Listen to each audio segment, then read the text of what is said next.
ভারী বৃষ্টিতে নাজেহাল দেশের বাণিজ্য নগরী। জলের তলায় চলে গিয়েছে শহরের বহু রাস্তা। বন্ধ স্কুল কলেজ, একান্ত প্রয়োজন ছাড়া শহরবাসীকে বাড়ির বাইরে পা না রাখার পরামর্শ দেওয়া হয়েছে।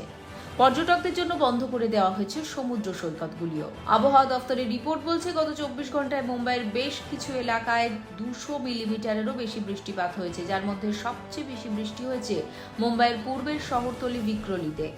তবে বৃহস্পতিবারের আগে মহারাষ্ট্রে বৃষ্টি কমার কোনো সম্ভাবনা নেই। পাশাপাশি জোয়ারেরও সম্ভাবনা রয়েছে বলে জানিয়েছে মৌসুম ভবন। এখনো পর্যন্ত দুর্ভোগজনিত নানা দুর্ঘটনায় 12 জনের মৃত্যু হয়েছে মহারাষ্ট্রে।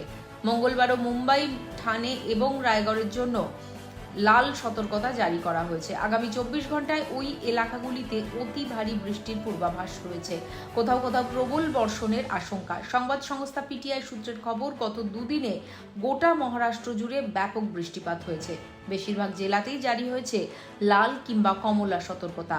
আগামী 3 দিনও পরিস্থিতির কোনো উন্নতি হওয়ার সম্ভাবনা নেই। প্রশাসনের তরফে সব রকম সতর্কতা অবলম্বন করা হচ্ছে। প্রস্তুত রয়েছে উদ্ধারকারী দলগুলিও।